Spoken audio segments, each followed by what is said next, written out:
right, we're turning the page to SEC opponent at our stadium. 3:30 CBS game.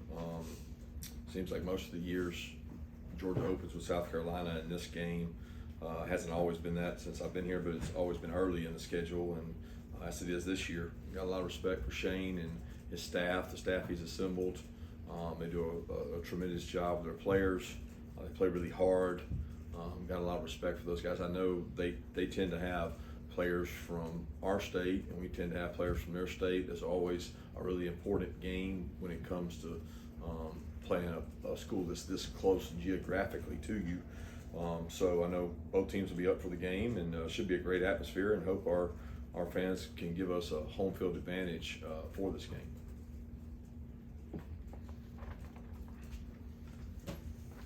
Coach, when you went back and watched it, how did you feel like Kendall Milton pass particularly? What's the key to running backs being able to be trusted back there on third and medium, third long, obvious passing downs? Yeah, he had two really key pickups in the game. He did an unbelievable job, but the key to doing it is experience. You know, he wasn't, when he got here, the same player he was at picking it up now. He's probably our most experienced. He and Dejan both have had a lot of reps of, Dale does a good job of bringing those guys along in terms of freshman year, sophomore year, junior year. They get to pick up a lot of stunts and blitzes from us. So there's probably not a look they haven't seen, but seeing it and knowing who to get is one thing, and then physically being able to do it is another. And he had, I know, two key pickups. One of them wasn't even his, and he picked it up and did a really nice job. So he helped us out a lot in that regard. Kirby, how's Javon feeling, and what do you think his status will be for this coming game? Have not seen Javon yet because of the Sunday being off, and then today coming in. He will not practice today. I do know that. But as far as where he is, probably won't know until Wednesday's practice whether he's going to be able to go or not. We've had guys in that position with that similar injury be able to play, but I really have no clue until we get further in the week. Kirby, what have you seen from Spencer Rattler, and what do you expect from him the second time you guys are facing him? Well, he's got an elite arm talent, I can tell you that. The throws he's made, he can make the touch throws, deep, vertical, back shoulder throws. He's thrown a couple field outs. He had a throw against Clemson last year on 3rd and 10 that was a rope. So he's very elusive, very accurate with the ball, hard to finish on. There's a lot of people that miss tackles on him when they have an opportunity to try to get him down. So tremendous player, sees the whole field, and some of his best plays come off schedule, meaning that somebody misses somebody or he scrambles and he hits you on a shot. He's very dangerous. Coach, kind of an all-encompassing running back question, but obviously we can all see the ball-carrying talent of Dylan Bell. Will he continue to work at that position this week and be a possibility for you? And is there anything holding him back? Obviously, there's so much more to the back position than just carrying the football, pass protection, everything else. And then, dovetailing on that, do you expect Dejan to be able to go this week? Yeah, we expect Dejan to be able to go. Like I said, he could have gone last week. He could have gone the week before that. We're just trying to go from 80 to 90 to 100. We think he's going to be closer to that. I can't say what he's at, but he certainly felt good enough to go Saturday. So I think having him back helps tremendously. First of all, Dylan Bell has been a selfless player that's done whatever we've asked. He's a really good wideout. This has been going on for a while, so this is not something that's been new. We've done this a lot with a lot of players with our situation at running back. Having guys go back there, look, understand it, certain plays they can run. He's big enough, 200 pounds plus to pick people up. He's really physically tough. He strikes people, so he can protect. He can do a lot of things from the backfield, and it's something that we're always going to have, as an option or in our package, but a lot of it has to do with the health of our backs. Kirby, how do you evaluate how the defensive line has played through 2 games, and what areas do you want to see growth going into the first SEC game? It's hard to evaluate because the teams they played have been overmatched size-wise. We have more size than the team we've played, so it's tough evaluation. We usually evaluate it based on effort, how hard you play, how hard you strain. Those guys, we've played a lot of guys up there, so nobody's played a large amount of snaps. So, you know, I think that it's week to week. You know, you're going to watch and see the guys practice. I will say they get a lot more work against a really good offensive line in practices, and they've hit that head on. They've gone out, practice hard, practice physical. A lot of them took more reps on Tuesday and Wednesday than they did on Saturday in regards to the number of snaps. Kirby, 2 questions here. One, I wanted to ask about the captain process. If you change that, I know every now and then you'll change some things up in the program in terms of how you select, and 2, about the Jack linebacker spot after film review. If anything stood out at you, the way some of those guys have come along. No, nothing's changed in terms of the captain process, and the Jack linebacker position has been several of those guys rotating there. They, Chaz has played a good bit. Darius has played. Marvin's played. The other guys have gotten to play with the game situation. We've got several packages where 2 guys are in. We have 2 Jacks in. We have 3 Jacks in. We have regular where it's Sam and Jack in. It all depends on sometimes what the offense is doing. Just wanted to see if there was an update on Christian Miller, if you knew what exactly that injury was after the fact, since you didn't. I think it was a cervical strain. He's fine. He should be ready to go. Kirby, back at the SEC Media Days, you said that what was driving the team was intrinsic motivation. Can you elaborate a little about what that is and how it applies to the team? And then also, back then, you said they were still finding their identity. Are they closer to finding an identity? And if so, what do you kind of think it is at this point? I think every day is an identity deal. I mean, I look at every day independent of the previous. This is not something that this is what you are and this is where you stay. I mean, you're constantly moving. So we're constantly trying to improve. I said the other day, we want to be elite at getting better. So our goal today on Monday of South Carolina week is to be elite at getting better. And the teams that get better and improve tend to ascend as the year goes on. And that's ultimately our goal. As far as intrinsic motivation, I think that any good team needs to have that, because you can't do it on outward things that are tangible all the time. Intrinsically, you have to have the motivation to want to be as good as you could possibly be to reach your full potential, because you're not going to have an exterior motivation all the time. It's got to come from within you. And we got some guys on the team that got that. We got some that don't, but every team does. Kirby, I got some all-encompassing wide receiver questions. Lad McConkey, an update on him. Did you get a chance to see AD and Jermaine in that game Saturday? It was a national game, and your transfer receivers, Rara and Lovett, how did they come along so far? Lad, the day by day, we're trying everything we can to get him back. He's trying everything he can to get back. So I don't really know how to answer it, other than I don't know any more than I knew Saturday. As far as the other 2, I got to see some of the highlights from that game and was back and forth between the other games. And then our guys are coming along. You're talking about Rara and Dom. I think both of them are in growing stages. I think Dom's been able to pick the offense up well, is intelligent, has become a better perimeter blocker, made some plays for us, big conversion on 3rd down, a touchdown call back, but made nice plays for us in the passing game. And he's really been a weapon on special teams for us at gunner. And then Rara continues to grow and is getting better with every practice. Kirby, on the blocking in general and the perimeter blocking, how much of it is, you're a lot less 12 personnel now, and kind of feeling things out without Darnell and Oscar replacing them, and how much of it is just kind of feeling out your personnel in general, including receivers and such? Do not understand that question. Perimeter blocking having to do with Oscar and How about an all-encompassing perimeter outside blocking question? Okay. And you all knew you would look different without Darnell. How much is it you're still kind of feeling that out? Is there any concern about it long-term? Not a concern. Darnell's a very unique player. I mean, he had a very unique skill set, but we have more depth at some positions and less depth at some positions that allows us the freedom to do things. But my concern is not about not having Darnell. We've known that for a long time. It's really trying to figure out who our best 11 are, what those plays look like. I think we have a very good perimeter blocking team. they're gonna get an opportunity to show it for the next however many games we have, because we work really hard on that, and when I watch our guys do it in practice, they really do a nice job, but I don't know if that answers your question. Coach, it seemed like Jared Wilson jumped up the depth chart a little bit this week, just in terms of rotation. What did he do? And he was playing center week 1, played some guard as soon as he got in this week. What's 55 done to climb up the depth chart? Well, he's dependable, he's accountable, he plays really hard, he's in great shape, he's smart, but I wouldn't say he jumped up the depth chart or anything. He plays like a starter, and we're gonna give him an opportunity to play. He's the backup center, so he works at center and he works at guard.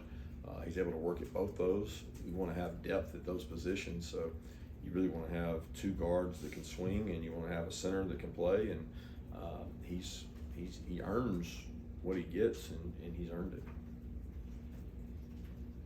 I have a question for you about Jarvis. I'm curious, can you offer specifics about the suspension, and also how you decided on 1 game versus a longer suspension? Yeah, I'll be honest with you. I talked about it the other day. It was a personnel matter. Decided as an athletic department and moved on.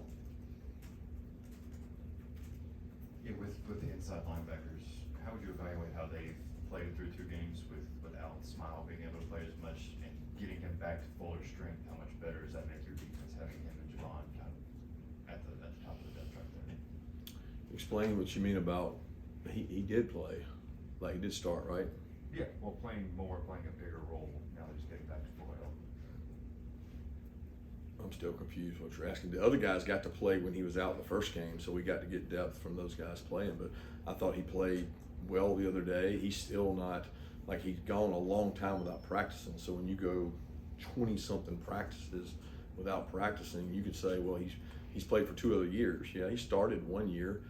He went through most of spring. I can't remember how many days he got into the spring, but he missed all of fall camp. So I think he's still kind of knocking the rust off a little bit, and he flashes and shows he's really smart, man. He's a really good leader. He and Pop together are comfortable, but we have to have 3 to 4 guys to be able to play that position, and that's the part that we're still a little unsettled on is really the rotation there of who's going to be the guy that goes in, like Ryan and Tresman did last year, or Channing did the 1 year. Kirby, I know the competition South Carolina faced from week 1 to week 2 is hard to compare, but what did they improve from game 1 to game 2 that has your attention? Say, all right, they cleaned that up, and we got to take care of that side or that business that they look good improvement-wise from week 1 to week 2. Well, I don't evaluate it that way. I evaluate it as who are they. I look at last year's games. They got some players back from last year that are explosive. They got good football players across the board, and they play really hard. I think when you look at the end of the year schedule last year with what they did with Tennessee and Clemson, it speaks for itself. Their kids don't listen to the outside noise. They go out and play like they're coached to play, and it's gonna be the same way this week for us. After going back and watching the film, can you give us a breakdown of how you thought your offensive line played in the last game, and also Tyke Smith after his journey to get to where he is now? I'll start with the offensive line. I think there were times that we functioned at a high level, and there was times that we had some sloppiness. We had a couple, one lapse in a protection. One time we got beat that we probably shouldn't have gotten beat. It's game speed type things. It's making sure that I know if this guy's running a stunt or a twist, I'm going to pass it off by getting my hands on the other guy and not letting leakage in there. But they also pick up a max blitz, pick up some tough things to pick up. So there's positives and negatives like there is every position. What I'm looking for is a more consistency in performance for every position group, but also the offensive line, especially with some of the experience we have there. And then Tyke's done a nice job. He's practiced really well. He's a leader. He's tough. He's physical.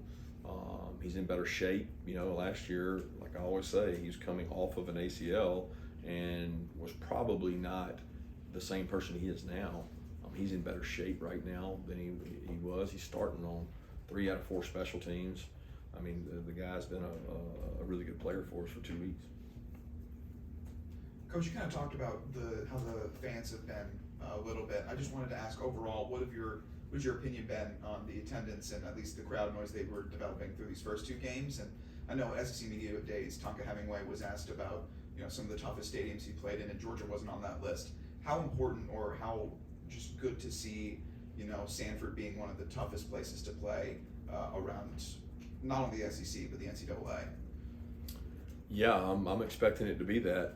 People want to question whether our fans are elite. We'll find out Saturday, right? Sounds like Tonka called them out. So maybe we need to use Tonka for motivation and let him be the one that spurns our group to come out there at 3:30 and be really loud and fired up. So I certainly hope our fan base will be. They've answered the bell every single time. I don't know why they wouldn't now. Kirby, starting SEC play, so much focus is on, getting to the playoff, winning national championships. I wonder during your time here, what do you have any memories that stand out about winning the East? I mean, I've never had significance of worrying about. I mean, we just worry about every game. There's times that we've clinched that, and it's like, okay, well, you're gonna go to Atlanta, but that time's so far away right now. It's the least thing I'm worried about. I guess it's a hypothetical. I don't really know how to answer it. Kirby, we're on generation 2 of Beamer ball, where Shane's dad and him are both make their special teams. They mix it up. How do you prepare for that when you know that they're very good at it?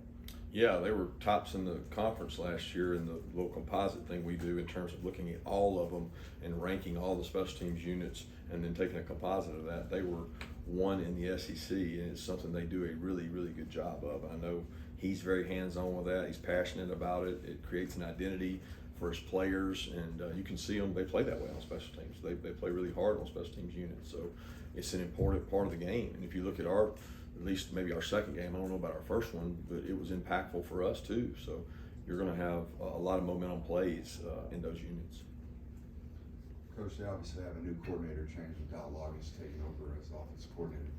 He's bounced around a lot over the last couple of years. When you go to study that, how deep do you dive him to try to figure out his identity as a coordinator? And how do you go about studying someone who's new to you? Well, you look in the offseason. We spent a lot of the offseason looking at things he had done at other places he's been at.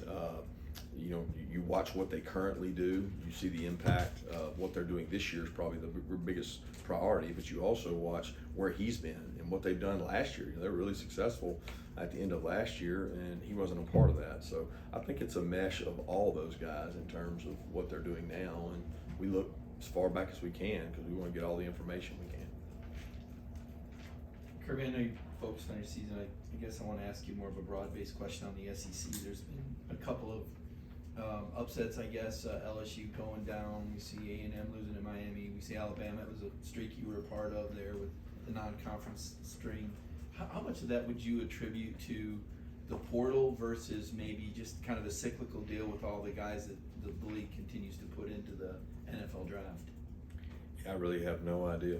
I mean, I can't put a finger on it or explain it. I think that every team you mentioned that beat an SEC team is a really good team, really, really good teams. And most of those teams have been improving for a while. And I don't really know why, and don't think I have to concern myself with why, because I got enough to worry about with the opponent I got to play. Got time for 2 more questions?